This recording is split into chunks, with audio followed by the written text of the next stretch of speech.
Hello,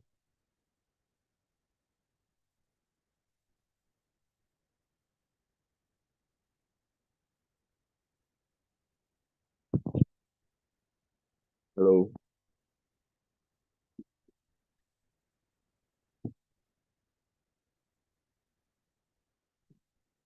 Hi, can you hear me?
Hello, Mabel.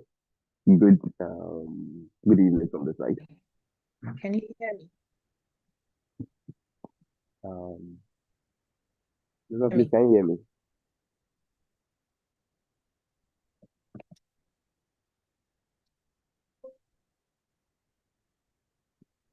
Hello, Mabel, please, are we audible enough?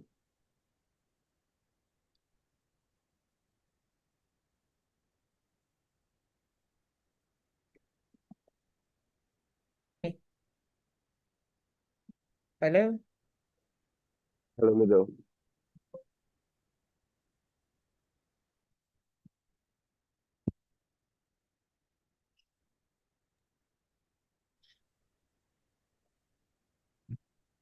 Hi, Mabel. Can we please try again now?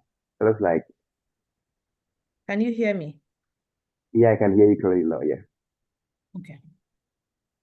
Thank you. We will be beginning in the next 4 minutes.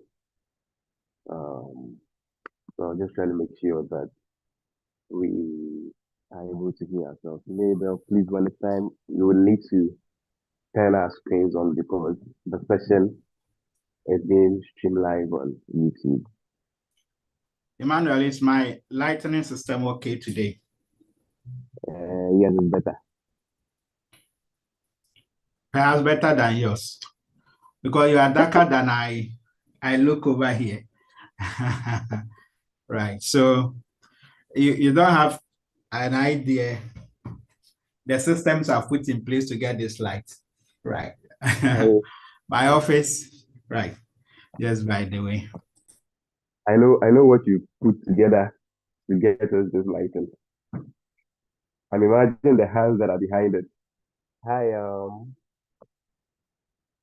hi, Mr. Monway. Yesterday you promised to change the handle's name.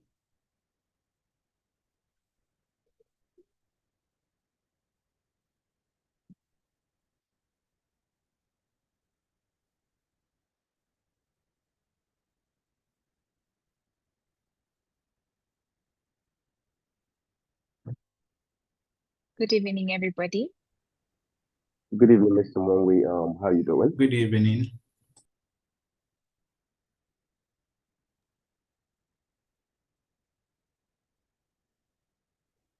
Okay. Hi, hi, neighbor. Please, can you unmute yourself so we can test your microphone for the last time? We have 3 minutes more to go. Can you hear me? Yeah, I can hear you. And then Okay. ahead of the conversation, I want to say congratulations Volume for is being very selected good. into the Okay. Cannes Lion jury. Maybe your internet signal is very red. I don't know if it's a bit stronger. My internet, right? Yes, please. Okay. Let me just fix that on. Okay.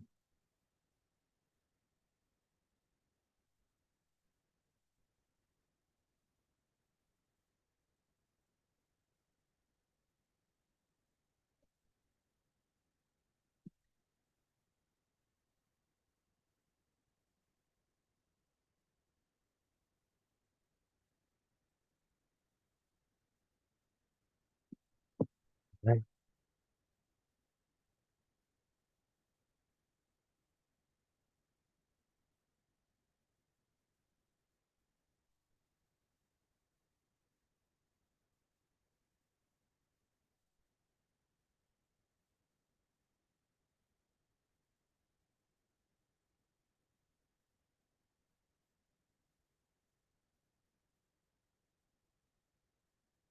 Okay. So, yeah. Well, I think your internet is much better.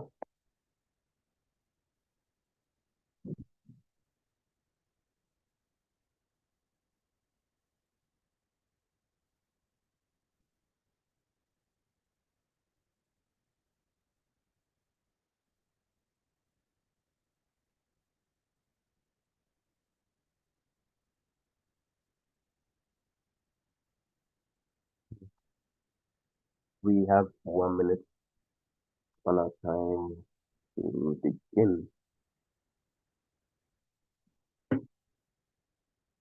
So the YouTube link for audience to join have been sent to the WhatsApp group. So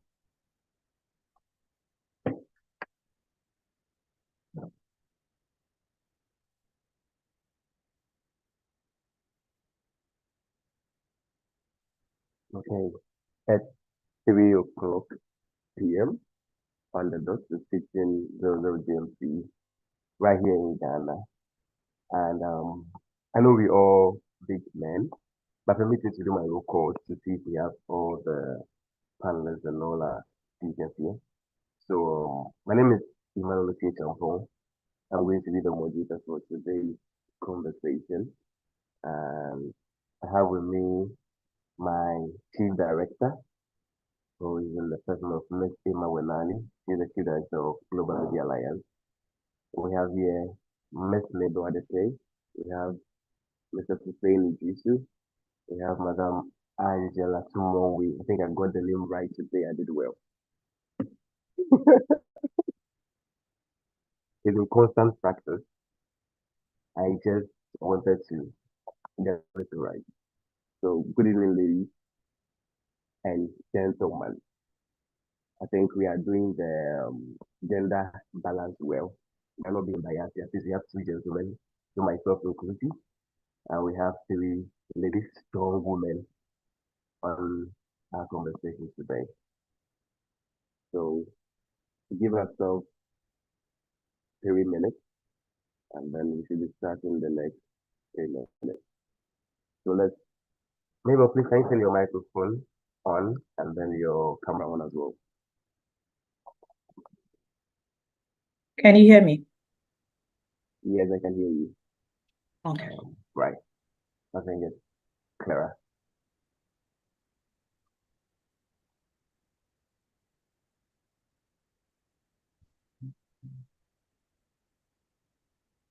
So we'll start in the next 2 minutes.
Well, good evening. I think our time is up to begin.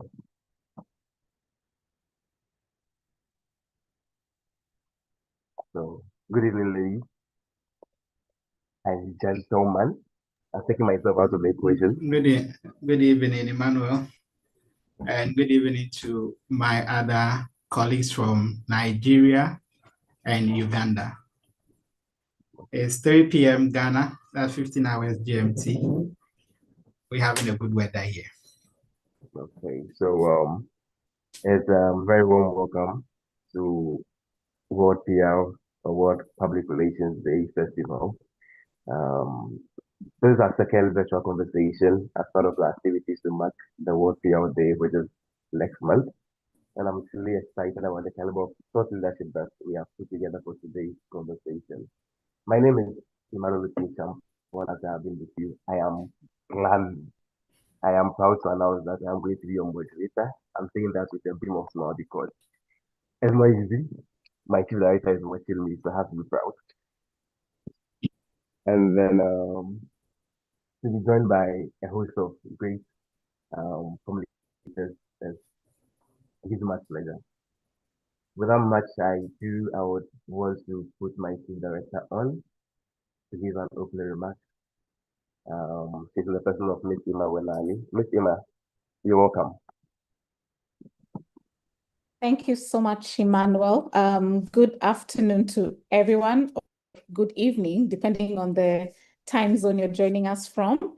You're very, very welcome to our second conversation. I hope some of you at least were part of our conversation last week where we kicked off with the World Cup. So today is our second conversation, and it's also a very, very interesting topic where we'll be discussing the African identity of PR practice. I believe a lot of us here are either communicators, storytellers, content creators, and perhaps for a long period of time, we've always gotten, should I say, inspiration of our practice from different areas of the world. But we believe it's about time that as Africans and as practitioners practicing in Africa, we need to be able to tell our own story. And that's why I believe today's conversation is very, very important.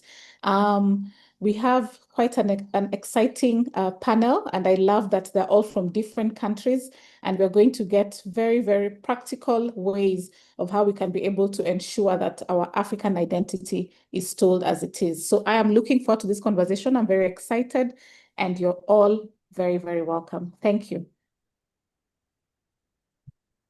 Thank you so much, Miss Emma. So, as Miss Emma has kicked the ball rolling for us, let me once again welcome all of us to GLA World Media Day Festival. Today forms the second conversation, a better conversation that we're putting together to climax the World PR Day itself, which is in next month. And like my chief director Iblis said, we began a conversation around sports. And sorry for Miss Labor, your country is not experiencing what we experienced yesterday. You only have to rally with us. At least if not for anything, we are all African cousins and African brothers.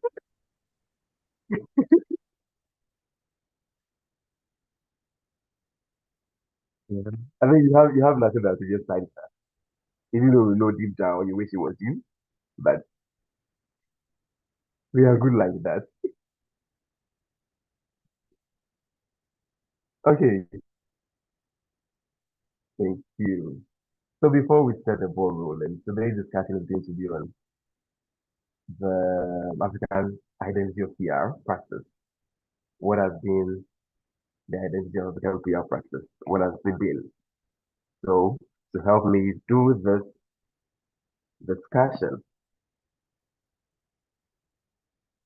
I have with me three great personalities as I introduced early on. I have with me a woman who just got enlisted onto the Cannes Lions jury, Miss Mabel Adete. Congratulations on that as well. Thank you. Thank you so much. Yes.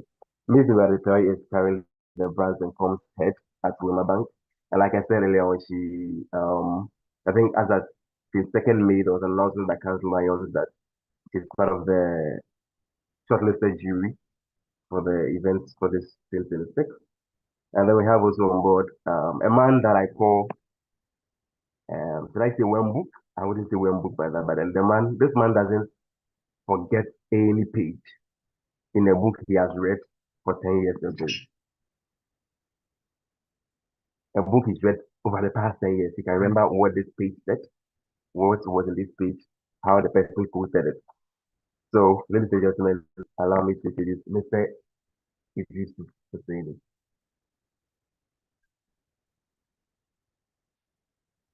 Thanks for having me, Emmanuel. You're welcome, sir. Okay, joining us We have Madame Angela Patricia Tumromwe. Madame Patricia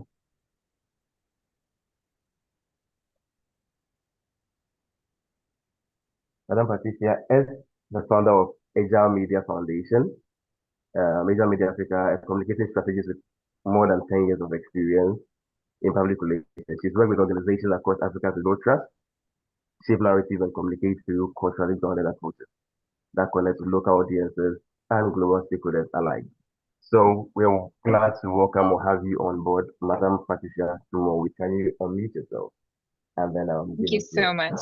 Thank you so much, Emmanuel. It's such a privilege and also honor to be amongst Mabel and also Idrisu, who is a bookworm, and I really admire that. And I'm looking forward to this conversation. All right, so we kick started. Before we start, I would just want to draw attention to today's event is partly in partnership with Unimac. We also have this in partnership with Women in PR. We also have this in partnership with Bank of Africa, who supporting us. Bell Beverages also supporting us, as long as YFM, Silver Best Cinemas as well. So I'm going to give our panelists 1 minute each. Let's do what happened yesterday. We are not going to do anything. Miss Mabel, please try and be positive on us. 1 minute each. Yesterday, the Black Stars of Ghana put smiles on Africa's face. At least we did well. What's your opening remark, your impression after watching our game, Miss Mabel? I was actually sleeping. That was going on.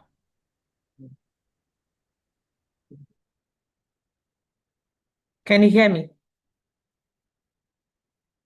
Yes, we can hear you, Mabel.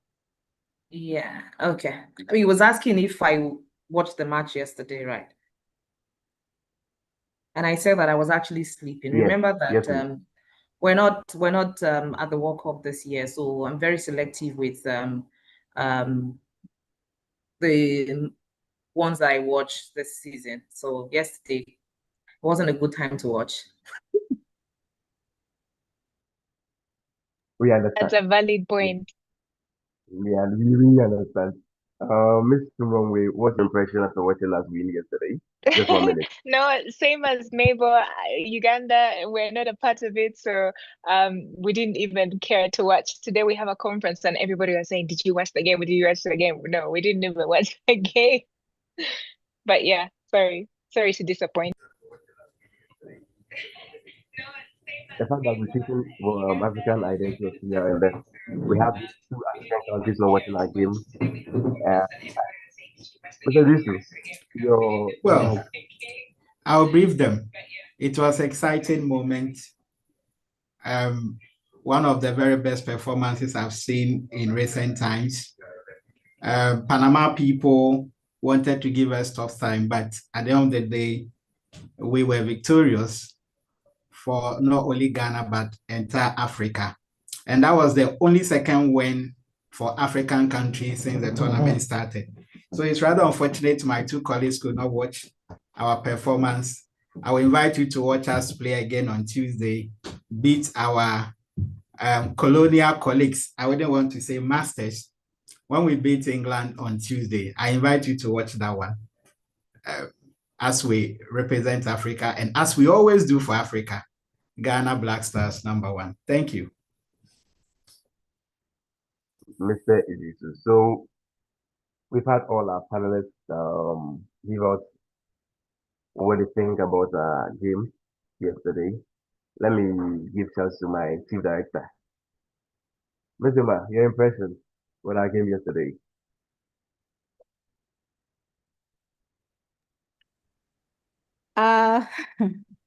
It was very, shall I say, our blood pressure was not the best for the first half, so we really went through it. But the second half was extremely exciting, and that goal just came at the very right time, and it was really great to see Ghana win and everybody get so excited. I watched it in town, and for a working day, Accra was filled with people. Ghanaians love Black Stars, and it was really, really exciting. So we are crossing our fingers. We have to start fasting for England. We still believe in miracles, and we're looking forward to that as well. Thank you. Thank you, Mr. Ma'am. So as we begin our conversation, we just like to draw attention that today's conversation is broadly probably brought to you in partnership with Unimac, also Women in PR, Bank of Africa, Bell Beverages who are supporting us, YSM, and also Silverbest Cinemas. So another 1 minute across before we kickstart. Today's discussion is on African identity of PR. Before we delve into the conversation, what are our opinions? What are opening remarks on this topic? 1 minute each for our panelists. So I begin with the man on board. 1 minute. Your opening remarks on today's topic before we delve deep into it. I think it's a very important conversation to have because over the years, Africa's position in global narrative has become very significant. The need for us to position ourselves very well, looking within our context, our culture, and the way that can shape the way we do things over here, vis-a-vis normally the principles we adopt from elsewhere that do not really align with our indigenous ethos. So for Global Media Alliance and all the partners involved having to put this conversation together is an exciting one. And I'm extremely proud to be part of this conversation. And it's my expectation that by the time we are done with the topic, I'm looking forward to hearing from my other colleagues and different perspectives from African countries and the way PR is practiced with African identity in mind. We are all going to be educated. So that's my expectation. Thank you. Thank you, Mr. Husseini. Ms. Mabel, African identity when it comes to PR practice. Your first impression on the topic. Hi. Okay. I mean, it's so sad that we're not at the World Cup this year. But first, thank you for having me join the team, the incredible speakers that you have today. For me, I think when we talk about African identity or public relations and the PR profession, I think the real question isn't whether Africa has a story to tell. I think there are two things that I look at when we talk about Africa identity of PR. One is, are we telling African story through our own eyes, through African eyes, or whether we're still borrowing other lenses in the conversations, in the way we communicate, in the things we do and the things we say. Because I believe the conversation today is about us, is about the way we tell our stories. For a long time, our profession has looked towards inspiration from the global campaigns that you see out there. We've adopted international frameworks, we've adopted different case studies, and we've been measuring standard over this international realities. I do not have any problem with that. I think absolutely it is something that I encourage. We need to learn from the best practice, the global conversations, global perspectives. But for me, is that the point should actually be where we find excellence, we should look into it. But in looking into it, we should focus on our own customers, the people that we serve, the people that we communicate to. Because for Africa, it's not just one market. We're not just speaking to one market. We have different people with diverse experiences, with diverse culture, with diverse realities. And the way you want to build conversation with me in Lagos, Nigeria, is different from the way you want to build it in Uganda, the way you want to build it in Ghana, right? So it is very important that when we talk about African PR, yes, we have the global best practices, we have the standardization from the global case studies, but we need to understand the realities of the people that we engage in. For me, is our practice should be seen from not just importing what is in the global space, but the realities of our people, the people that we communicate to, the people that we engage. What is their reality today? Today you see AI has defined communication. It has defined the profession. It has defined what we do. It has defined the scale at which we produce our communication. But trust me, that can never replace the reality. Technology can never replace the culture. It can't replace the understanding of the people, the way I want you to communicate with me, the things that I do in my own market, in Nigeria, in Ghana, in Uganda. So those are the things that we should actually focus. We should focus on our strength, our perspectives, what we understand, the trends around us, what our people want to do. So for me today is, how do we begin to understand that? Yes, technology is there. Yes, there is the global best practices. Yes, there are cases, but the conversation must understand the reality of my people in this market. Once we begin to do that, we will understand that it's not about the standard and global best practices, it's the realities of the people, and then you communicate with them emotionally in the way that resonates with them. Thank you. Thank you, Mabel. Mabel has set tongues waiting for the whole conversation. Patricia, your impressions, your remarks on today's topic. Yeah, thank you so much, Emmanuel. I couldn't agree more with Mabel and Idrisi, because I mean, this is the time. It's now more than ever very important for Africans to believe in our stories, because where we even calling it African PR, because PR is PR, it is what it is. But it's very important today because we see young people appreciating the culture more. We are seeing people wanting to tell their own stories, because if you think of a farmer, for example, in the Netherlands, they're completely different from the farmer in Kapchora, in Kabale.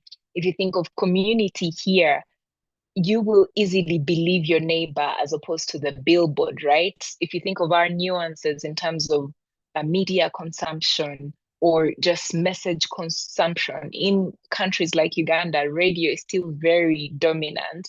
So I think if you think just the entrepreneurs that I interview almost every other day who are building remarkable businesses, all these have their different struggles, they have their different levels of impact, and those stories should be told the way they are. So also, just like Mabel said, not that we don't have to follow or we are rejecting the best global practices.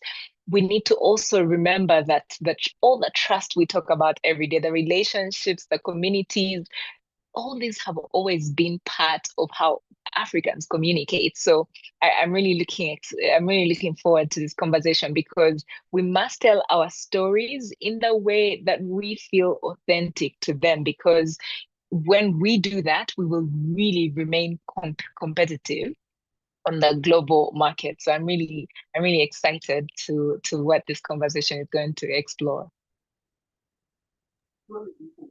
All right, thank you, Patricia. I think we are joined by attendees on YouTube. If you just joined us today, as a conversation around the PR or the African identity of PR practice, which we have in it with Mr. Husseini, Madam Patricia Tumrongwe, and then Mabel Adete. Mabel Adete is Head of Marketing and Brands Communication at Wema Bank. Patricia is the founder of Agile Media Africa, where we have Mr. Husseini Disu, lecturer at UNIMAC and also a research practitioner as well as UNIMAC. So to keep the ball rolling, Mr. Husseini, let's look at from the academic perspective. How would you describe the character of PR theory and education in Africa? Looking at the topic in question from the academic perspective, how would you describe the character of PR theory and education in Africa? All right, so I'll start from where my colleague Mabel and Patricia ended, talking about public relations story in Africa. When we talk about story, where do we get the story from? We need to look back to our roots, the African roots, and to ask the critical questions. How is the African connected to public relations practice?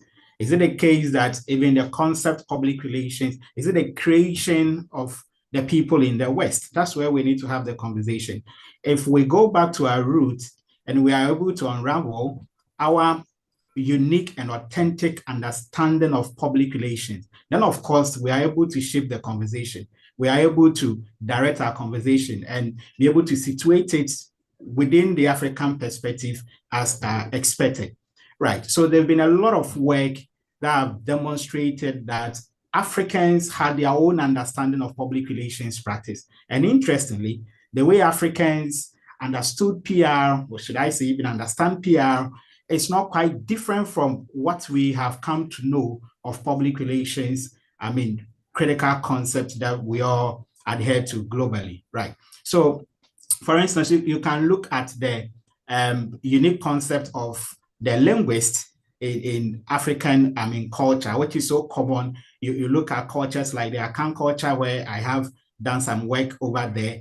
If you read authors like Ansu Treme, you read what authors like Ivan, they've all talked about how these elements are found in different cultures across Africa. You talk about the Ojo tradition in Nigeria. You can talk about the Fon in Benin, and of course Akan in Ghana. I believe there are quite a number of traditions, probably in Uganda, Eastern Africa, who also practice the same, where somebody is placed in the middle of the communication chain, and the person's unique goal is to manage communication, right? Manage speech, try to kind of make in Ghana here, per the Akan culture, you normally find this in the palace system, where we believe that whatever comes from the chief's mouth will have to pass through this intermediary before it gets to the public. Just the same way as public relations people will act in place of their organization, making sure that the communication is properly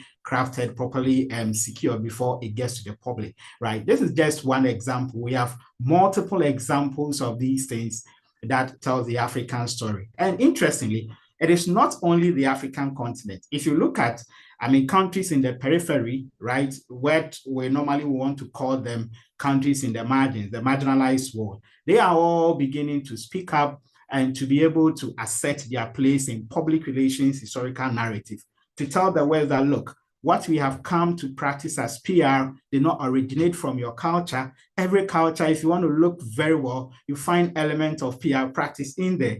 We can cite the works of Van, who is able to do that, trace some element of PR practice in Taiwanese culture. We have Wan Bisaki, who did similar for Chinese. So it's almost like a global revolution. And the interesting part is that Africans' voices are being heard. We are parading our own indigenous way of understanding public relations to the global world. And this is very important because it goes to feed the kind of public relations practice we do on our continent.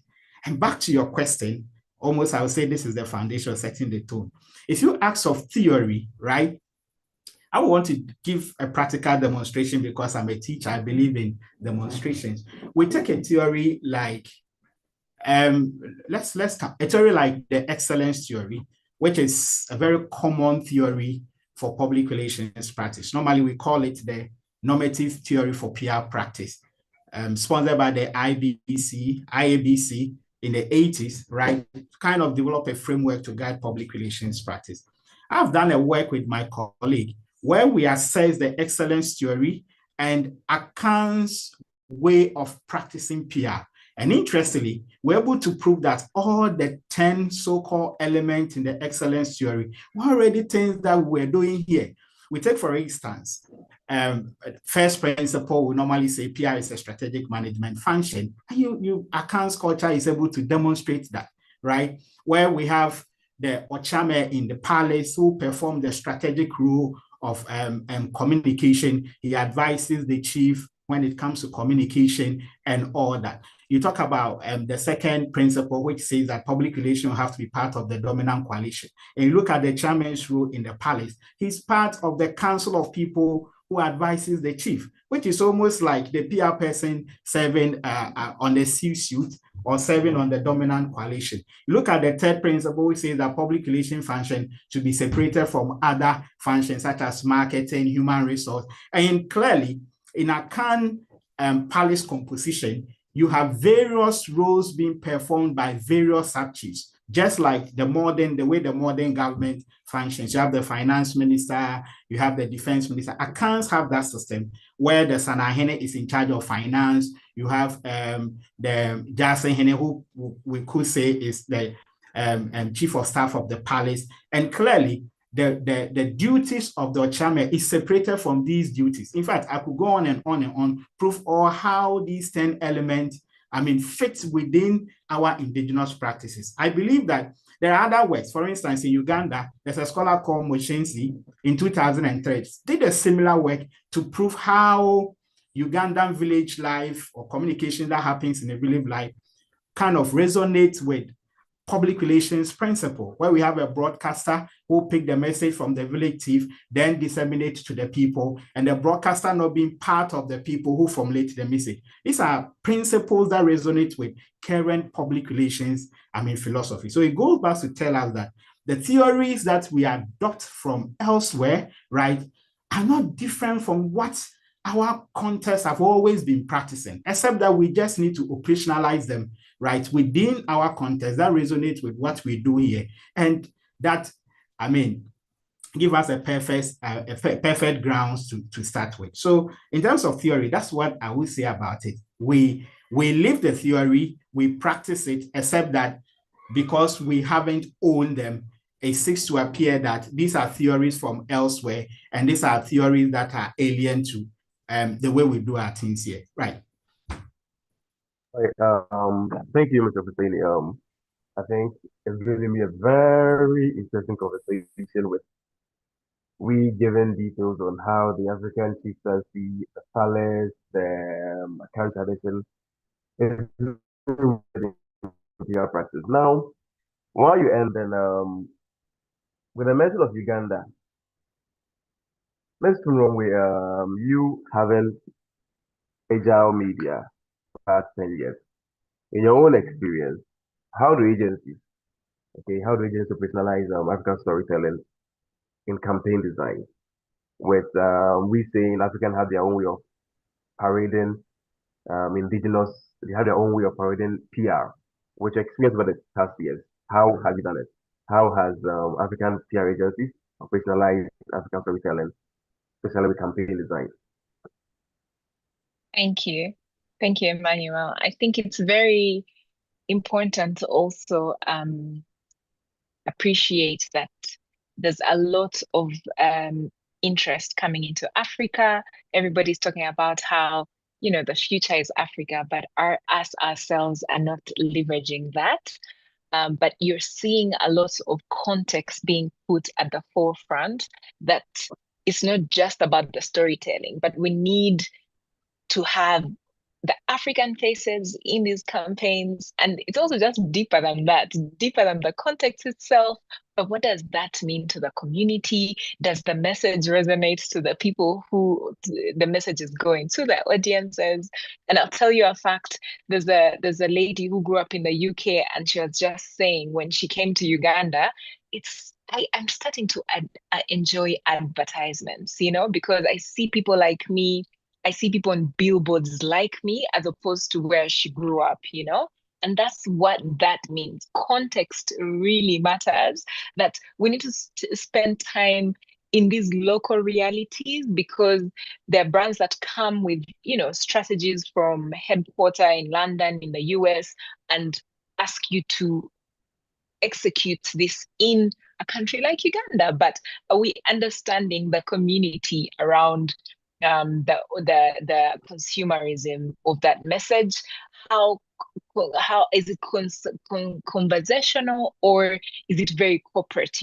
So, for example, in Uganda, X is not as diplomatic as it is in other countries, and here it's very much conversational and interactive, and people from abroad really, if they were sort of very engaged on X in other countries, they get lost in Uganda because it's not the same feel and look. So you really need to understand the context. We advise clients, and I feel like most of them have actually, they're very forthcoming to understanding the context of just not copying and pasting strategies from elsewhere to here, but working with locals like us who understand the language, who understand the challenges, you know. The PR in Uganda is a different conversation, but also the humor, you know, what are the values behind people like us? So we really, really advocate for people to understand the experience, but also the context.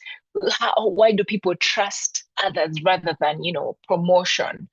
For example, if you work in those uh, agricultural sectors, those sectors predominantly conservative, right? You don't start with the product features, but what does a farmer want to know? They want to know how they're trying to, what you're trying to solve. What is, and for you, what does success look like, right?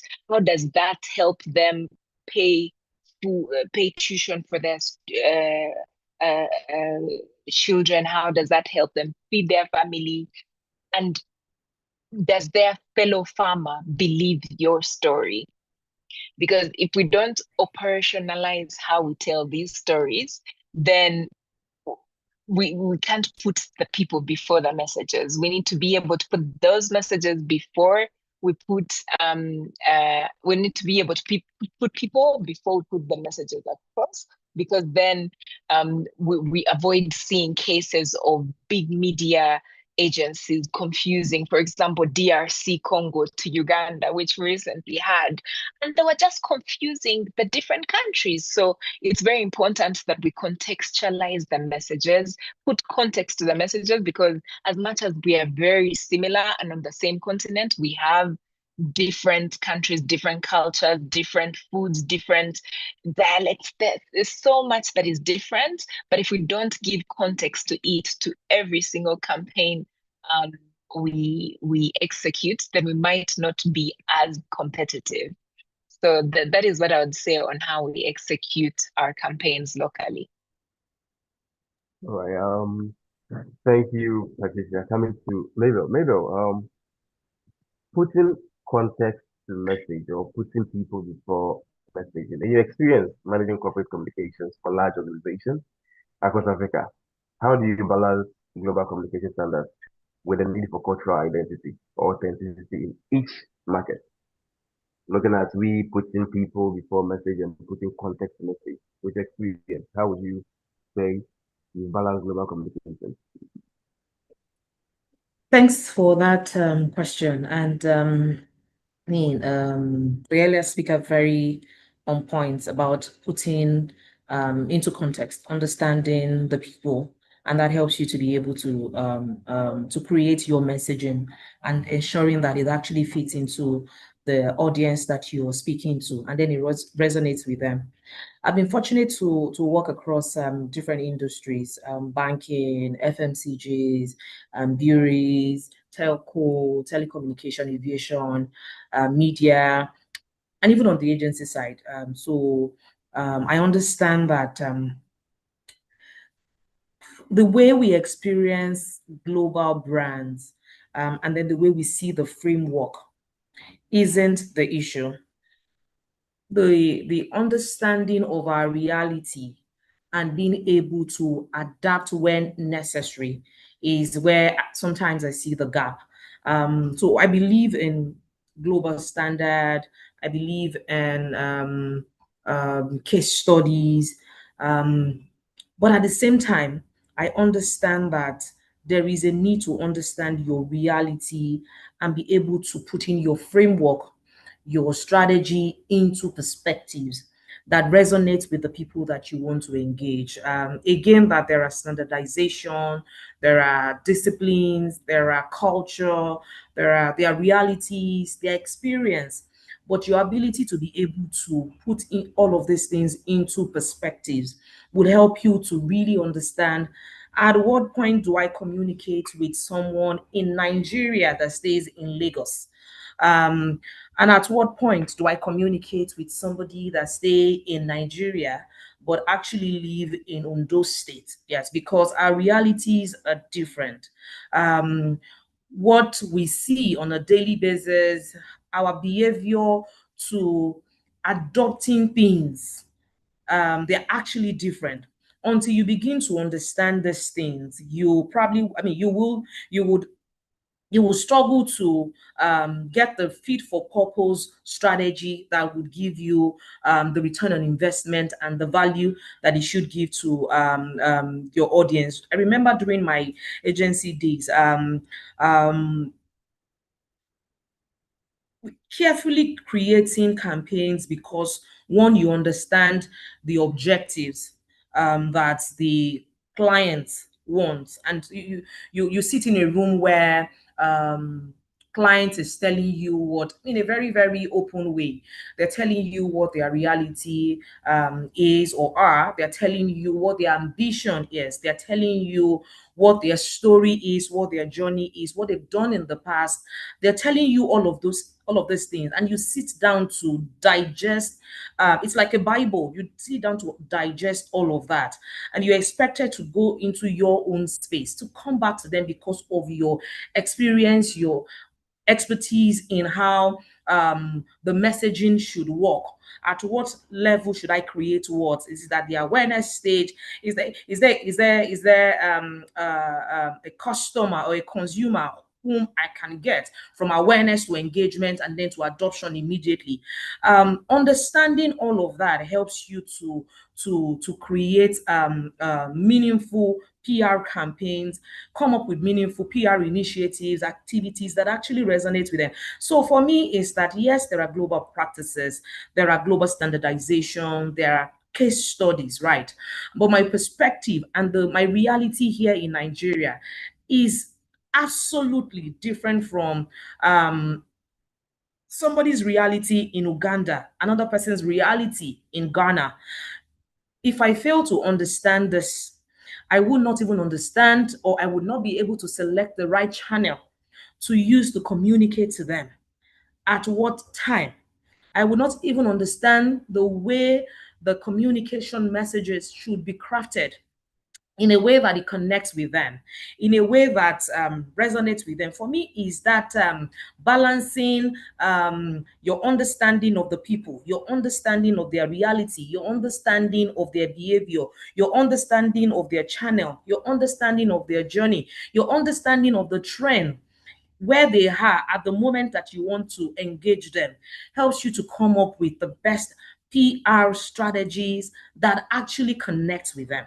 Isn't to pick up a global case study and you expect that bringing it into your space or into your culture automatically fits.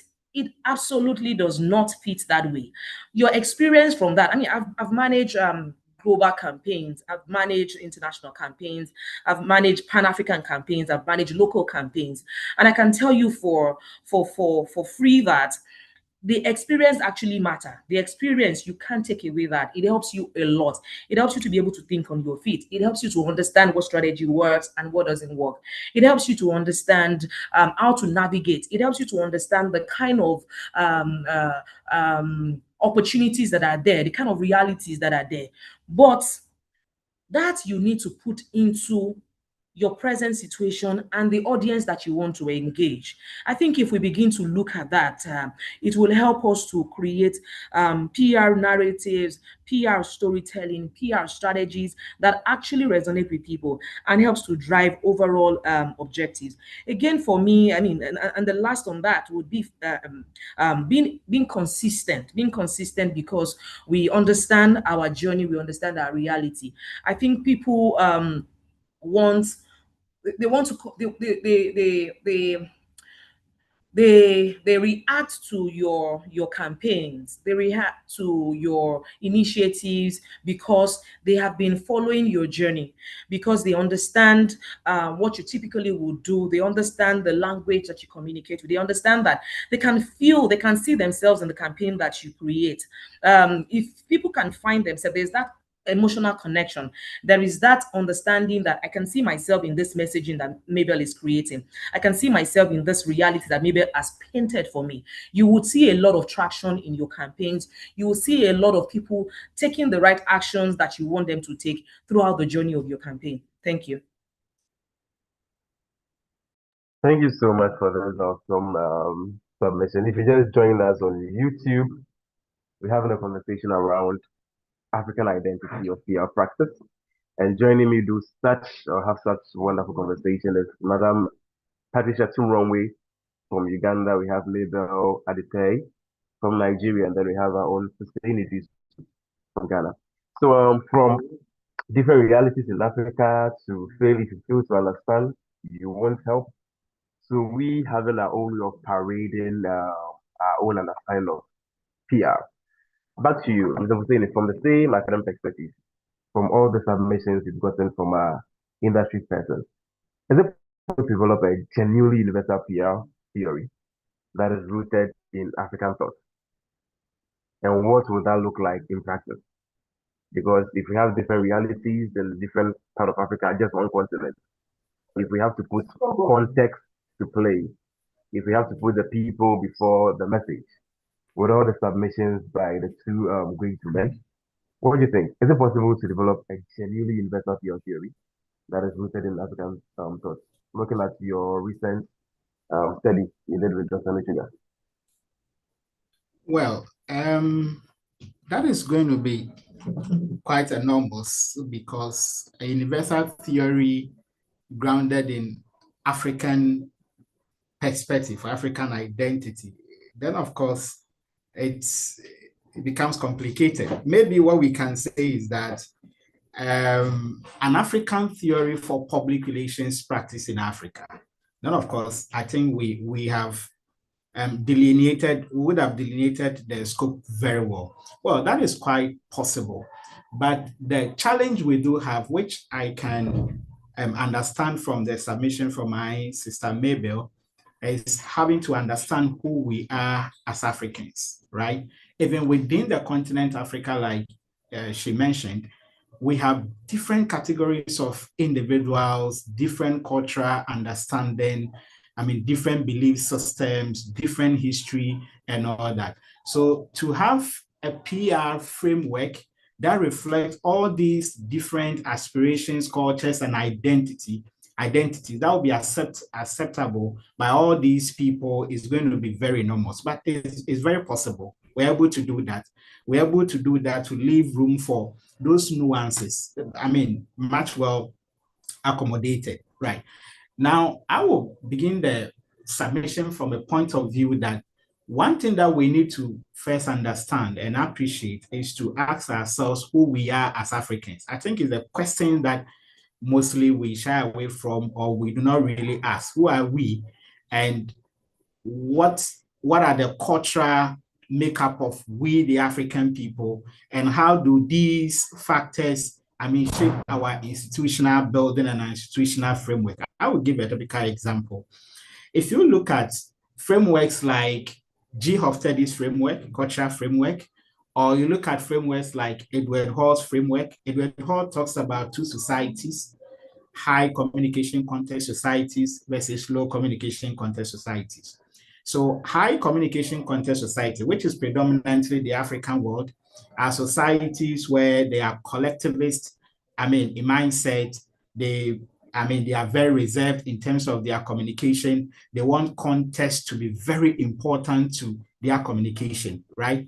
You compare that to low communication context societies, predominantly the West, where their communication is so direct, their reactions are plain on the surface.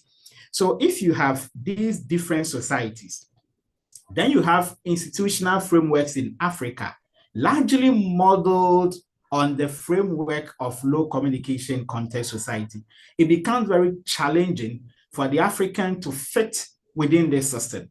And I always, give practical example when I'm teaching this to my students, that typically you have a setup where the setup is made up of Africans, yet the company rules of engagement, the company's procedures reflect that of the West. So people working within that environment become some sort of confused, because the principles and the guidelines they are working with are quite alien to their identity, right? When I say this, the question is it possible, because it has almost become like the standard, is it possible for us to turn the narrative and say, yes, somebody will have to begin to do that, such that we frame our institution to model our identity? We are collectivist environment. We are people of interpersonal commitment, right? So our institutional framework should reflect that. Now, if we bring it to the broader society of the African continent, the same situation pan out, where we have campaign policies, campaign programs that are modeled exclusively from Western paradigm, Western strategies, Western tactics, which tend to be so alien to the people. At the end of the day, my two sisters can tell you the outcome because they've been leading such campaigns, or they may be preview to some of these campaigns that run on that model. So yes, I agree with you. The responsibility lies on we academics to start exploring ways of designing an African public relations theory that will accommodate our nuances, that will be so, that will resonate to our cultural philosophy, our cultural identity. So the moment we pick such framework, it becomes easy to apply it in the institutional frameworks. It becomes easy to apply it on the field, be it campaign that we are running, being it just normal communication to publics. It becomes very easy. It becomes very adaptable. So it's very possible we're able to explore that. I cannot think of any for now. I attempted something of that in my paper, where I tried to look at the 4 models of PR practice within the African perspective. But the argument was that these frameworks are not something new to the African. We knew them. We've been practicing them, except that maybe because we didn't own it, somebody somewhere brought it and it appeared like they have discovered something new. That was the argument of that paper. But I believe it's something that we can look at it, probably come up with a framework. The other leg of the issue is that when these frameworks come, the confidence by African PR practitioners to believe in them is also another problem, because we have been so used to the Western ways of doing things, adopting their framework. We believe that work, we believe that appeals to international audience. So we are kind of too addicted to those frameworks. So it goes both ways.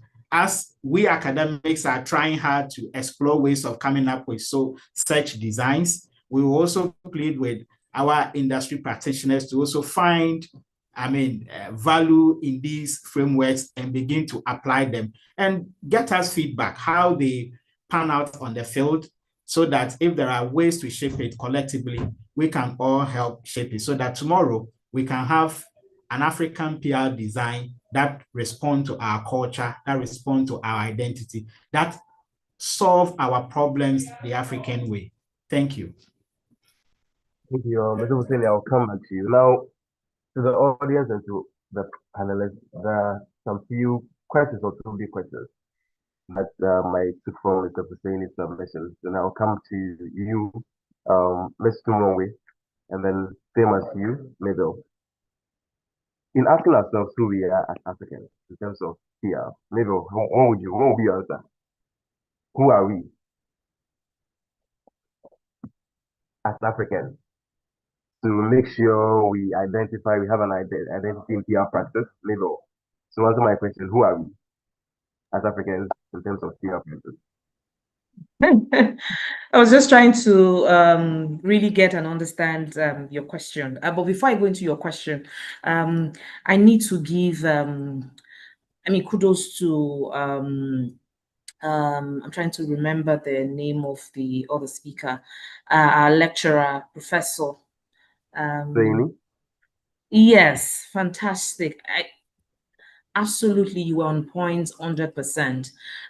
Speaking to the fact that, yes, even as much as you create that enabling environment, the studies are there. We now need to begin to craft narrative that positions African stories, our culture, our PR campaigns, our initiatives as something that actually resonates with us. And then even Western world will begin to, because sincerely, there's a lot of interest in our market. A lot of interest in this market. I remember a lot of the campaigns that I've run, and I know that a lot of conversations that you will see people pick on from it, they are very, very encouraging. So why can't we take up that challenge where we are intentional about curating stories that actually positioned the African market, African PR, tell our stories in the way that would give us that visibility in the right perspective. I think I just wanted to drop that. Your question earlier, I think, is on how do we, sorry, please, can you come again? Who we are, right? So yes, who are we as Africans in terms of PR practice? So I think the conversation is really not about Africa versus the West. I think it's not about local conversation, African conversation, about the global best practice. With my experience working on international frameworks, international campaigns, good strategy is good strategy, irrespective of where it is coming from, irrespective of it being a Western campaign, a local campaign, African campaign. When you see and you find a good PR strategy or a good PR campaign, then it is good. We shouldn't look at it from it is global, it is local, it is Africa, it is pan-Nigeria. It is that, is this strategy good? Is this perspective good? Is this campaign good? Is this initiative good? Then if it is good, let's give it the thumbs up that it deserves, and not about where it is coming from. The challenge is assuming that because a framework is successful is because it came from the Western, because a framework is successful is because it came from Nigeria. That doesn't automatically define what a good campaign is, a good PR narrative is, a good PR storytelling is. If it is good, it is good. So I think that notion is something that we need to begin to craft, we need to begin to dissect, we need to begin to have conversations on. Isn't about it's a global practice, isn't about it's a local practice, isn't about it was done in the Western space, isn't about it was done in Nigeria or Ghana or Uganda or name the country. It is that, what is this narrative about? What is this framework about? What is this idea about? What is this initiative about? If it is good, it is good. So I thought to mention that. With my experience connecting with people, with my experience running campaigns, the argument on global expertise, the argument on local expertise, the argument on local intelligence, African intelligence, I don't think that is it. You find talent, you find great initiatives, you find great campaigns, you find great ideas, you find a lot of great things in diverse ways, in different countries, in different industries. I've done aviation, but I mean at international level, working as a Nigerian. So isn't because I'm based in that other, I mean in West, that's why I'm able to do those campaigns. Because again, that I understand what the brand is, I understand what the brand wants to communicate. I understand where they are in their journey. I understand the consumer and the customers that they want to engage.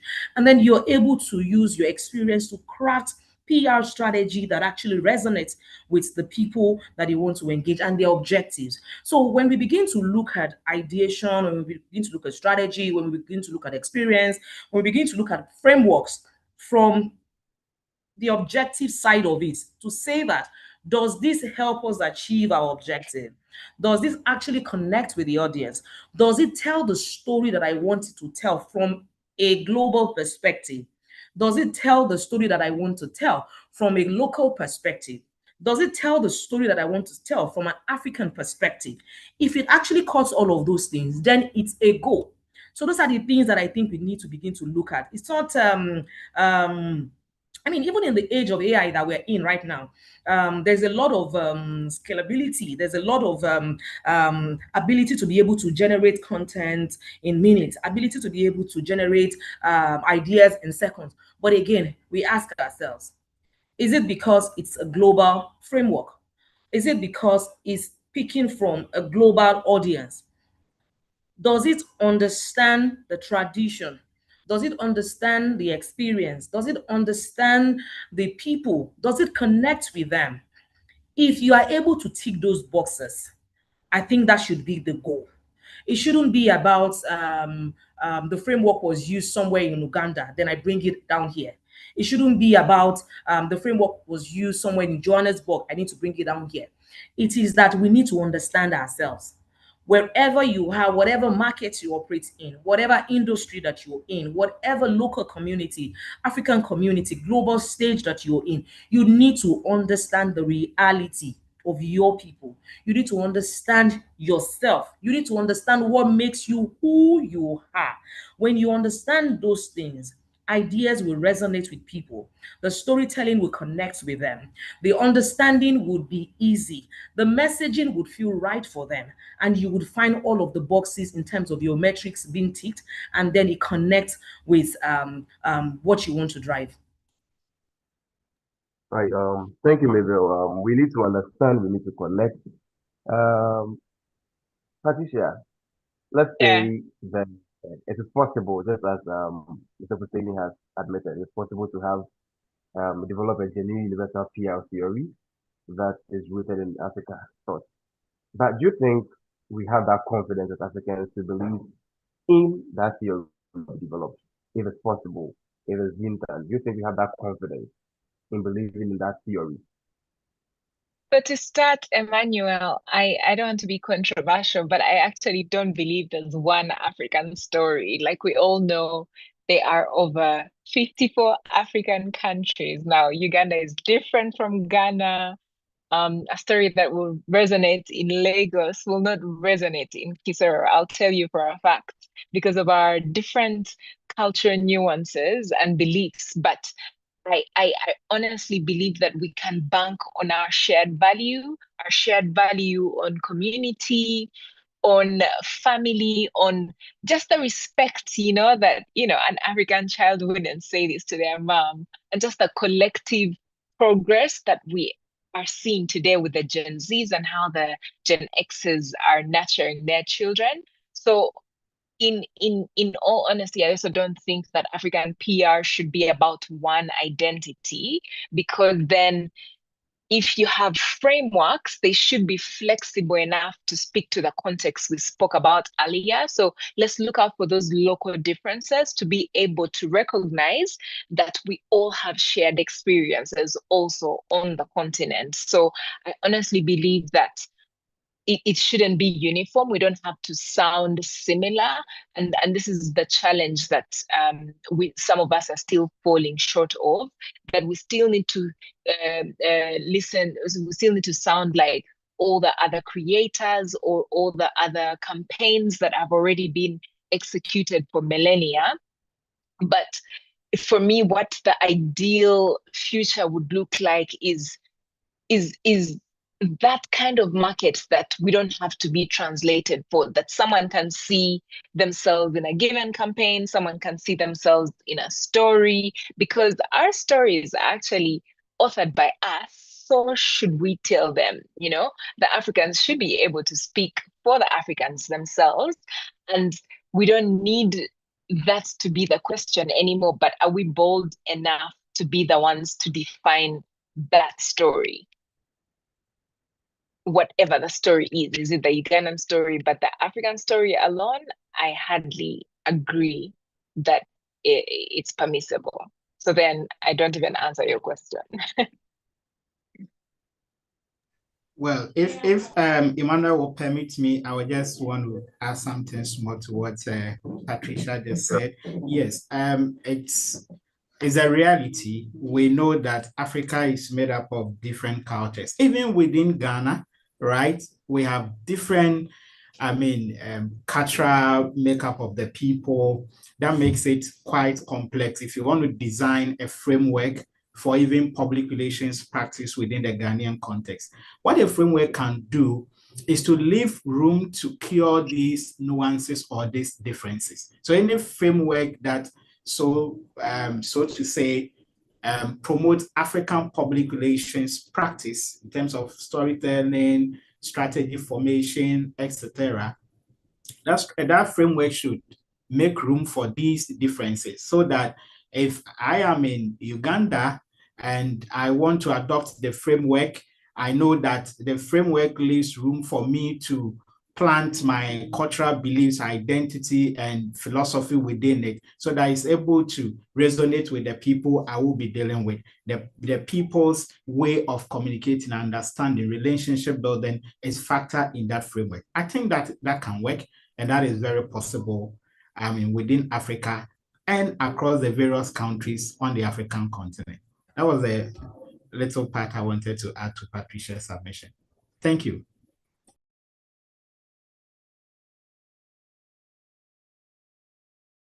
Back to you, Mr. Puteni, wrapping up.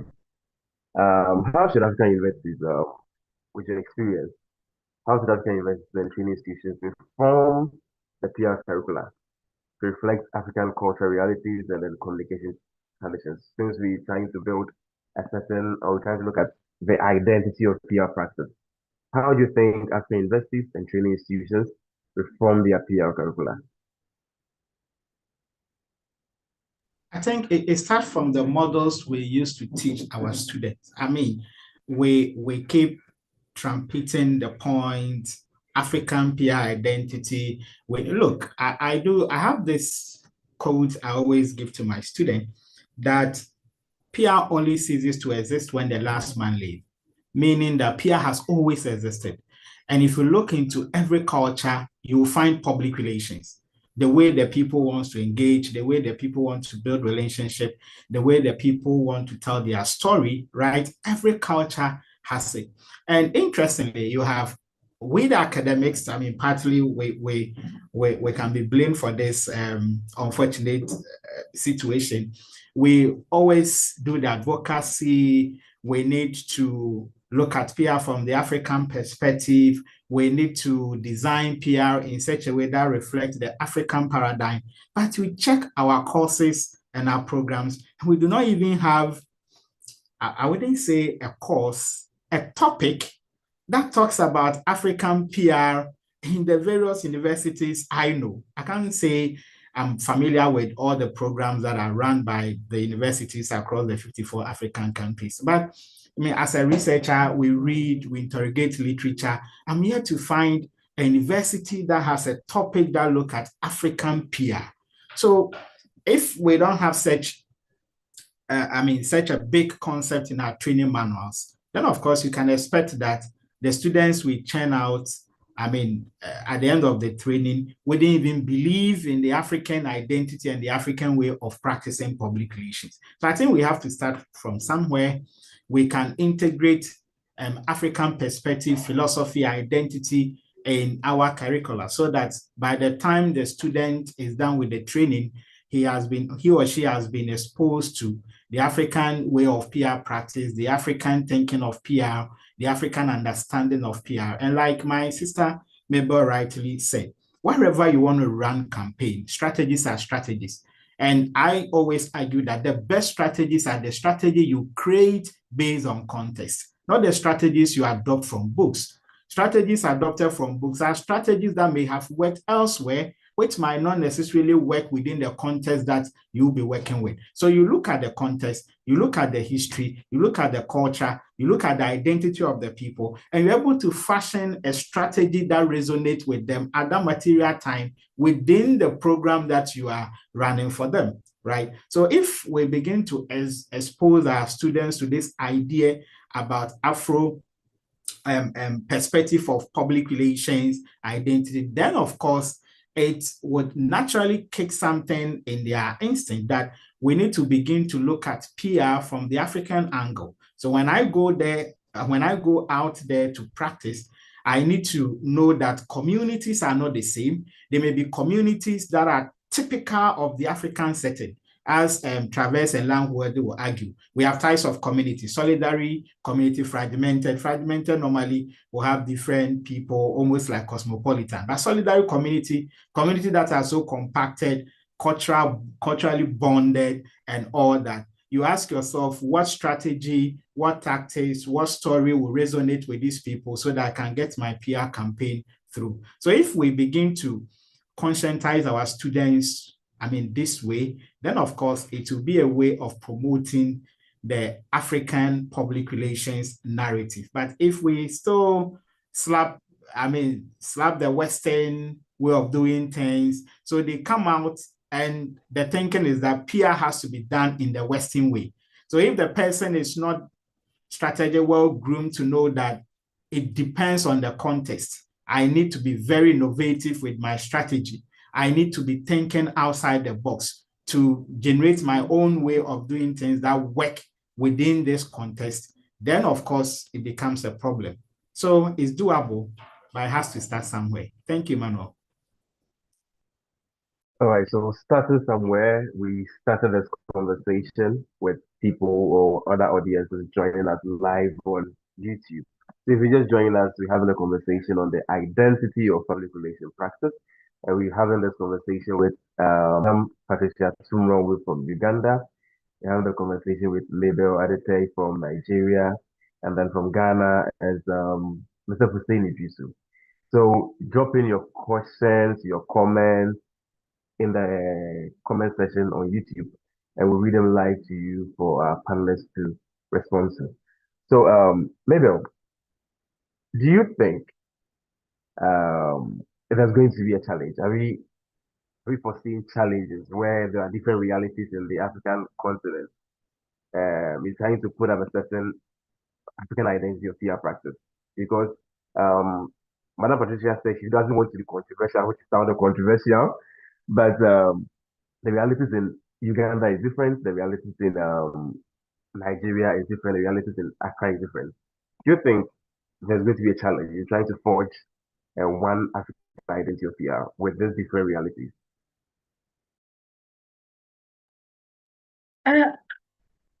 So yes, and to put in context, right?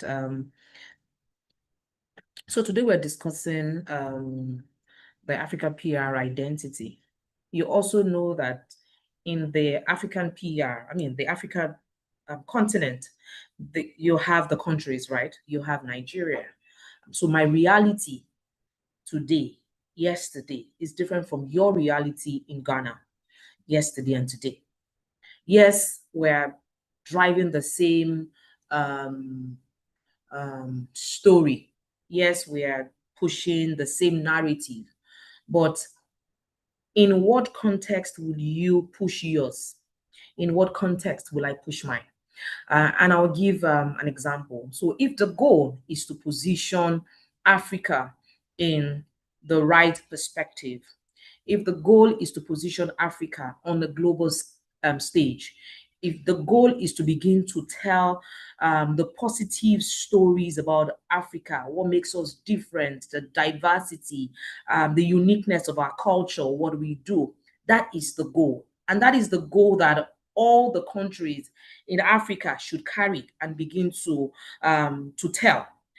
However, the way I will tell mine in Nigeria is going to be different from the way you would tell yours. And that is where the reality actually comes in. And that is where, when I was speaking earlier, and I said something about the ability to be able to create a strategy that actually is fit for purpose. So the purpose is that we want to position Africa on a global scale. We want to talk about the positive side of Africa, what we do, what makes us who we are, the uniqueness and all of that.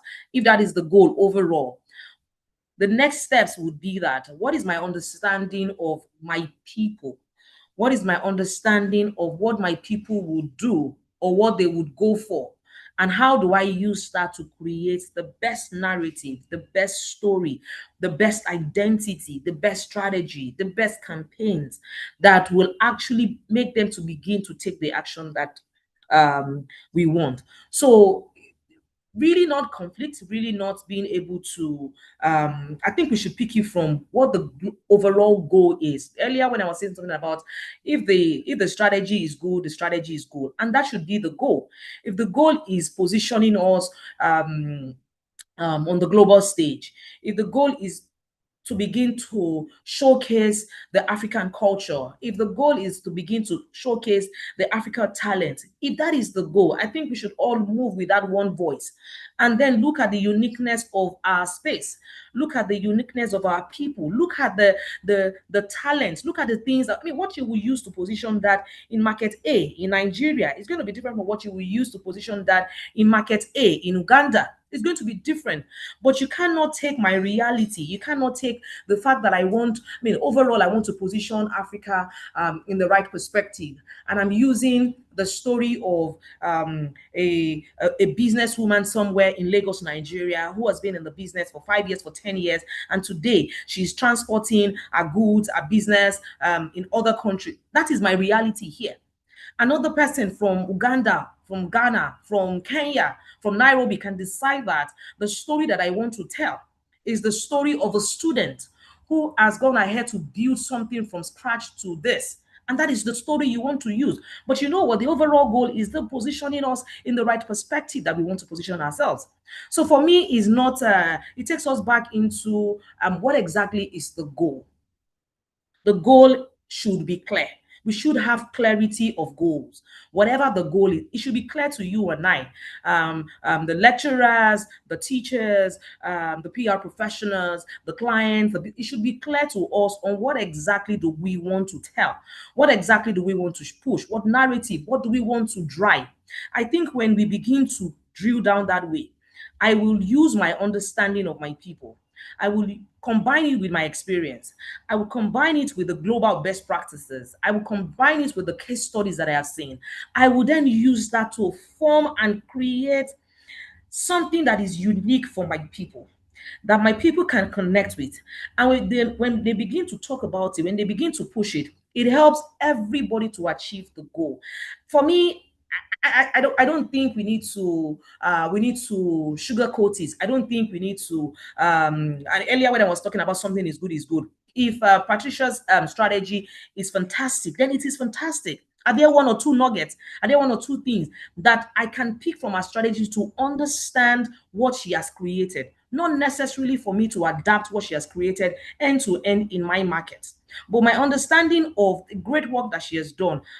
It is what, adding that to my experience, adding that to the reality of my people, adding that to the trends, adding that to my understanding of their culture, their language, will help me to be able to create something that works for them and then help us achieve the overall goal that we are trying to push.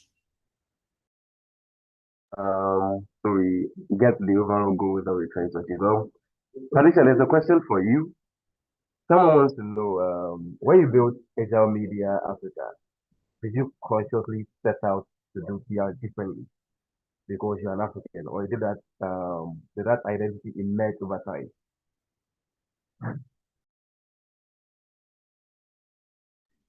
So when I founded the Agile Media, I had experience from multinationals that always trained their staff. So I thought, well, there's so many young entrepreneurs in Uganda. We're one of the most entrepreneurial country in the world. So we have a lot of budding, sharp minds that are always creating, but they lack the experience from multinationals. The breed of the workforce from multinationals is quite different because they go through quite a diverse training on different skill. So I thought it's important that people are exposed to quite a number of skill sets that can take you through your career. And today, with all the technology, but most importantly, AI, it's even a no-brainer because I guess internet is the equalizer because everybody today can get hold of a top marketer's strategy that they would not normally have had, say, 5 years ago. So I think that the times have changed, but the beauty about AI, for example, today, it doesn't matter if you're African or not, but you're able to then get more ideas or more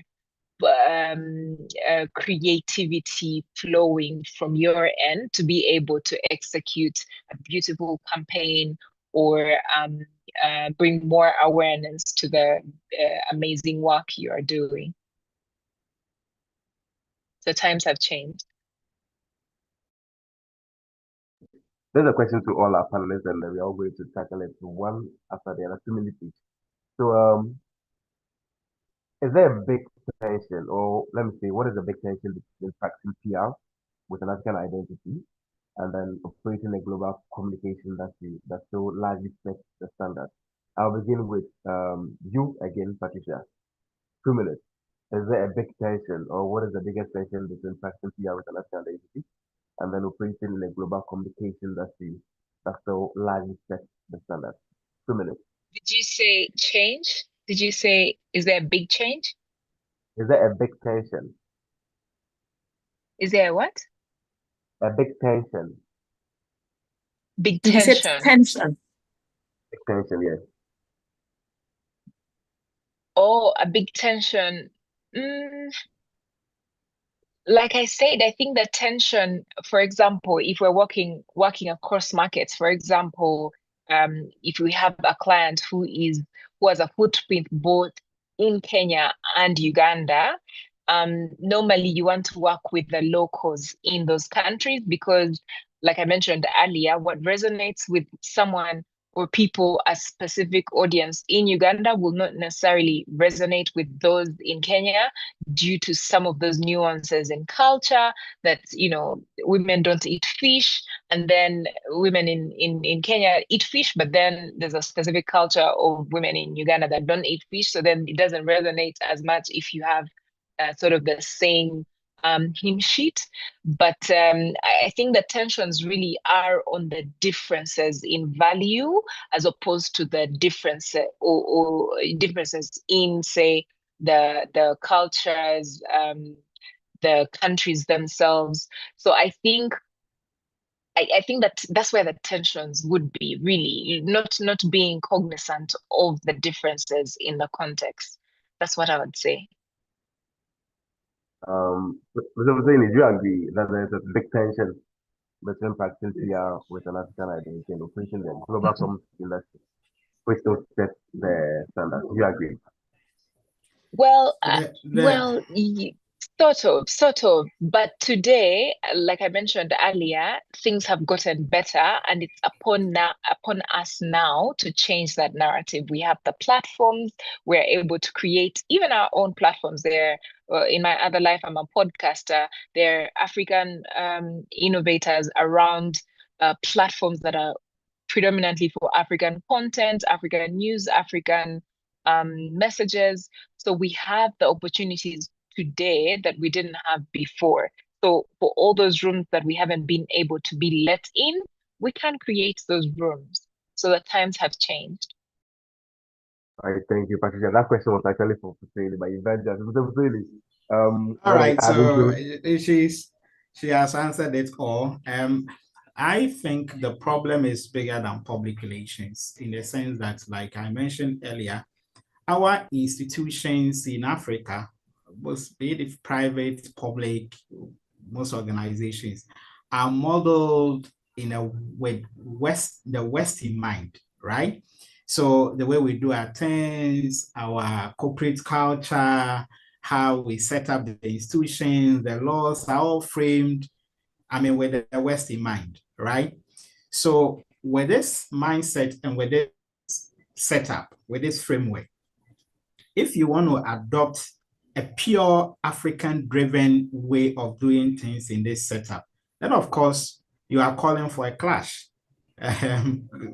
Maybe some Huntington's clash of civilization within the corporate sector, right? You are calling for a clash. And so that is normally where the tension will happen, because one way you are looking at African values shaping institutions. If the African value is shaping institutions, then of course PR is included. PR is not, excluded from the institution. And these are values that believe in collectivists, do not believe or do not subscribe to homosexuality and all these principles that are now coming from the West. So if you want to model PR within the pure original African values, the tension will exist, because then of course the West will begin raising issues of human rights, raising issues of, seclusion, raising issues of, now we have diversity, equity, inclusion, right? Even ESG reporting, they may find problems with it because your institutions are that kind of thing. We will definitely experience that problem. So what I think can work for Africa is we belong to the global community, we belong to the global world. So whatever public relation framework we seek to design, that would affect our way of practice. I think Mabel has already spoken a lot about strategy, which I agree entirely with her. Strategies do not work the same way across board. And like I mentioned earlier, I don't even advise that, where you pick strategy and you dump it in content. You need to study the contents and design strategies that fit. But in terms of PR practice in general, right, we need to be able to fashion out a kind of PR that accommodates the global community. We don't live in an island. As Africa, we are part of the global world. So whatever public relations design or framework or mindset that we seek to develop that would sit well with the world should be able to accommodate some of these universal principles. Other than that, of course, the tension will exist. If we were to go strictly by the way we want to do things in Africa, our belief system, imagine having a PR framework that says that here we wouldn't allow people of the LGBT community to work here. Then, of course, these are people who also come and set up businesses. They do business in Africa. We don't live alone. We don't trade only with ourselves as Africans. We accept, portfolios from these people from the West. So our PR, any PR design, any PR mentality, any PR framework should be very adaptive to our context, also adaptive to the global world. Leave spaces that we can always make an argument, or we can always, defend that this is our identity. However, as we seek to promote our identity, these are ways that we are trying to accommodate the global issues and the global things that normally clashes with African identity and African way of doing things. So that's how I see it. Of course, there will be tension, but there's a way to dull the tension. There's a way to cure it. Yeah. While we find a way to cure the tension, maybe, do you believe that African communicators sometimes are our own enemies? So because there's a school of thought that says African communicators sometimes are our own enemies. We dismiss indigenous approaches. We tag them as all scientific or unprofessional because maybe we've been trained in that Western framework. Maybe would you side with that? Do you go with that school of thought? Are you saying that are all enemies amongst themselves, or what? Say African communicators sometimes we are our own enemies. We are our own enemies. Yeah, Okay, sometimes. so Sometimes. and I think that's why this conversation is really important at this time. Sincerely, I love the conversations that I am involved in lately in this profession. I love the kind of kind of topics that we get these days. I love the kind of conversations that you'll hear us contribute on, and that's because we're beginning to identify and come out openly on the salient issues, the very, very conversations that we typically would shy away from, right? I remember earlier I said something that and the strategy is good, it is good. Before now, you will see this is Nigeria, this is Ghana, this is Uganda, this is the West, this is that. You will see all of those things. But now you will see us coming together to rub minds. You will see us coming together to share ideas. If you look back at, the years where PR really, truly started, when campaigns are ran, not the way we run campaigns now, you will see that today, a webinar like this, you would find all Nigerians, for instance, here. You will find all Ghanaians here. You will find I want to discuss the conversations about my country, about my area, about my people, and that's it. But now you will see us having conversations because we understand ourselves. You will see us having conversations together because we know that there is value that you are bringing from your own market. You have you understand your people. So I give you the credit for doing your job well in your market. I give you the credit for doing your job well in your own space. I give you your credit because that experience, you're putting it into practice and you're making it work for your people. And you give me my credit because you know what? I am putting in the work into my space, in my country, in my community, because I understand them. The conversations that we have now, the way we engage, the narratives that we push now, I do not think that we are, I think we've moved past that. I think we are being open. I think we are open to the conversations. I think we are open to deliberating on what is the way forward. I think we're, I don't know if he's a prof. He has said a lot about the academic side of this profession. I remember school days, a lot of the realities that we see now were not in practice then. It was just book for book. You will struggle to even understand what you read and the reality when you get into the market space. You'll be like, what am I seeing? So you went to school, you ran the courses, and yes, you have the foundation. You are grounded in the profession, but again, the reality then comes from the experience. How you navigate the market, how you navigate the campaigns, how you help your clients to bring their initiatives to life, how you help them achieve their objectives. You see that now has been moved into the classroom, where even before you leave school, with the courses that you run these days, you will see that students now understand the reality. Lecturers are using practical examples, realities of what is happening in the market, realities of what they are seeing, the way the case studies are used, what campaigns is running, and they're putting that into what students have been exposed to. You will see conversations where my engagement with Patricia, for instance, I understand what she's saying. I come back into my market and I pick one or two things from I experience what she has done, put it together with my experience, use it to create my campaigns, or put it into the thought process when I'm coming up with strategy. I think right now it's not about us being our own enemy. I don't think it's about us being, shying away from the conversations. We are having the conversations now. We are drilling down to the why of the conversations. We're drilling down to what needs to be done. We're getting experiences. We are getting case studies from ourselves. We are rubbing minds. We're talking about those things.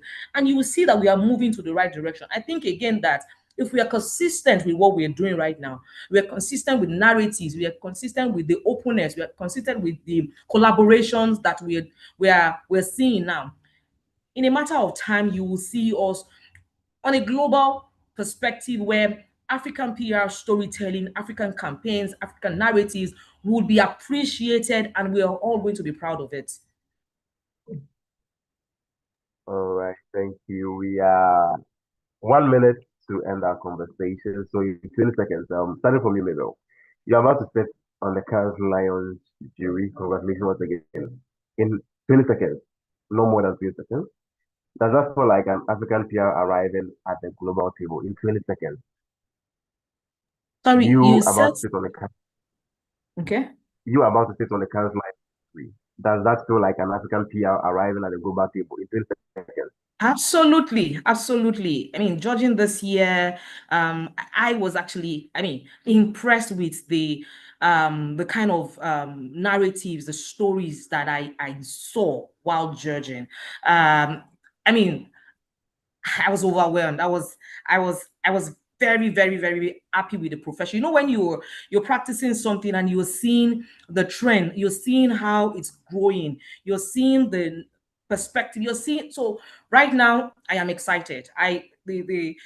There's a lot that we're doing in the industry, and I believe that we're just getting started. Thank you.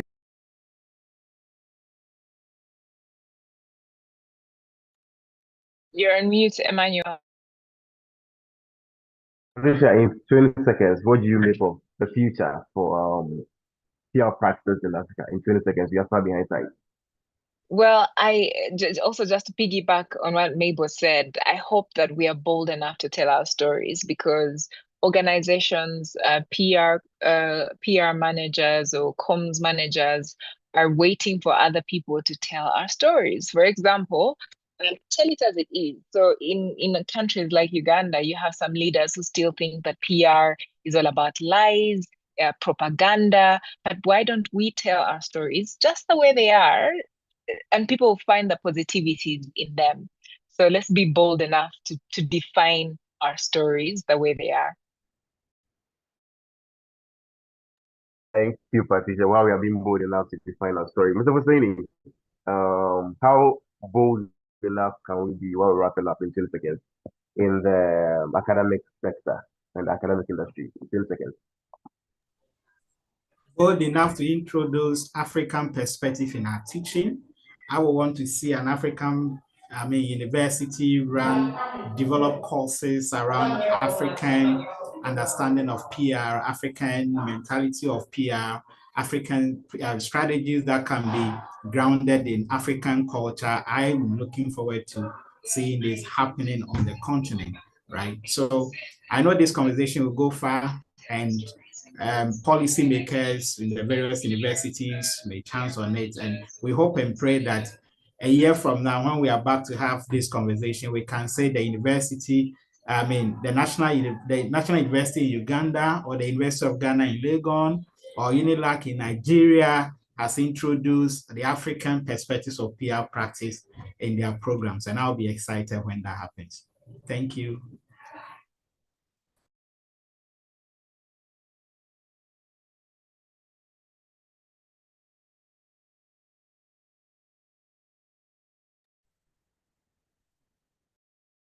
Okay, so if you just joined us, today's conversation was around the African identity of PR practice. And we had this conversation with Mr. Hussaini Fisu, who is a lecturer at the Faculty of Business and Strategic Communication to UNIMAC. He's also a research fellow at the faculty. We also were joined by Madame Patricia Tumromwe, who is the founder and CEO of Agile Media Africa.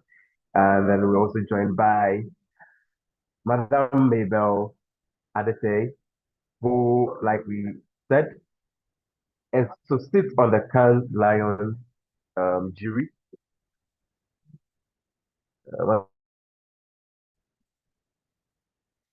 From Ajete wants to know that Aite wants to know, can we break down the African PR dilemma here? What should be the decision of the various actors, countries, leadership, and citizens in light of this crisis? So I'm going to spread the question amongst our panelists, 2 minutes each.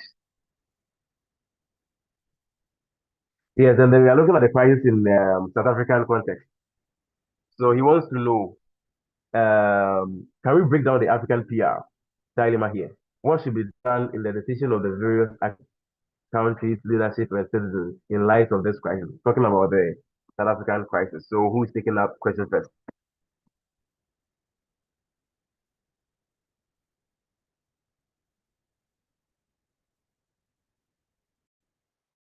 So the question from the YouTube audience wants to know that, the crisis in South Africa. So he said, with the recent immigration and citizen advocacy tensions in South Africa, that has affected other African countries. What do you think should be done light of our discussion today? That's the very first question. And then the second question is, what should be the decision of the various actors in question of the whole crisis that we're talking about in terms of the country's leadership and citizens? So who picks up the very first question? Mabel. Well, I think diplomacy should take over. Our African leaders must keep engaging with their South African counterparts, right? Try to understand them from their perspective, and also, make our concerns clear to them. We cannot go the way we are going now, where there are reported attacks on foreigners in South Africa. We've always lived together as Africans. Over the years, we've understood each other, we've accommodated each other. And I think that is the way to go. So African leaders, those who are very influential, can start engaging so that we find a lasting solution to this, problem. We've experienced it maybe one way or the other in other countries, except that I did not get the publicity we are seeing now in the case of South Africa. And as Africans, we always have these differences, but at the end of the day, the beautiful thing about us is that we're able to come back, settle our differences, reconnect, and live together as we have always lived together. We support each other in football, in other, sporting discipline. We've always been there for each other. We've always empathized with each other. As we have always mentioned in the narrative that during the time of apartheid, most Africans stood by South Africa. And so there are so many things that connect us that we can focus on instead of the few things that divide us or the few things that we disagree.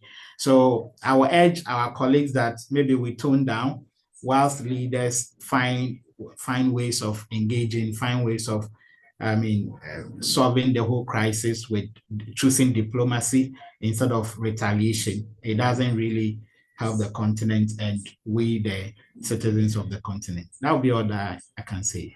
Thank you.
Oh,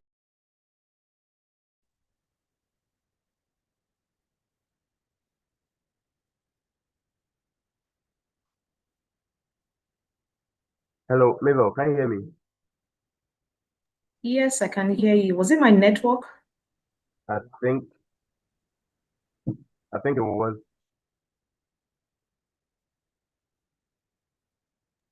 So I think I wasn't hearing you clearly, but I'm on now. So I wanted you to take the question where the question wants to know what should be the decision of various actors, countries, leadership, and citizens in the sense of this crisis. In 1 minute, what do you think the decision should be? Mr. Hussein mentioned diplomacy. You also told that line. Okay, so yes, I was going to even contribute after he spoke. For me, is having that conversation, right? I mean, at this stage, there is a need to engage. There's a need to speak. There's a need to have conversations. What are the issues? What is the cause? What is the ask? What is the story behind all of this? I think that's coming together to have conversation. Yes, we would have stories everywhere. Yes, you would see conversation in the digital space, but that deliberation where both parties, government, are speaking to themselves, where we're asking relevant questions for clarity. And I think that would help open up opportunities on how to resolve this, on how to find a balance with what the issue that is generating in the space. But without the conversation, without asking those relevant questions, understanding what the ask is, understanding what the concerns are from both parties, I think that's the way to land this. Thank you so much for your time. So those that joined us via YouTube, we're having a conversation today on African identity of PR practice, and then we had a conversation with Mabel Alete of Wema Bank Nigeria, with Husseini Idrisu of Unimac, the Faculty of Strategic Comms and Business, and then also Patricia Tumrongwe, the founder of Agile Media Africa. This conversation forms part of activities for this year's World PR Day Festival. The first conversation was about football. We had this conversation, and this conversation is put together by Unimac, Women in PR. We also have Bank of Africa supporting us to make sure we have this conversation. Bell Beverages also make sure we were able to refresh ourselves on this conversation as well. We are also being supported by YFM and Silver Bay Cinemas. We have in line various activities to celebrate our PR.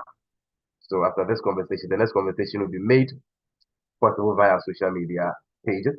Do also follow Global Media Alliance on LinkedIn, Facebook, on X, and on Instagram.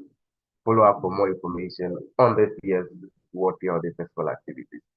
Thank you so much, Mabel. Thank you so much, Mr. Husseini. Thank you all for joining us and making our conversation a successful one today. Until then, we still remain Global Media Alliance. We are here to serve you. You talk to us, you talk to Africa. You all have a nice evening. Thank you, Mabel. Thank you for having me. Thank you. Bye.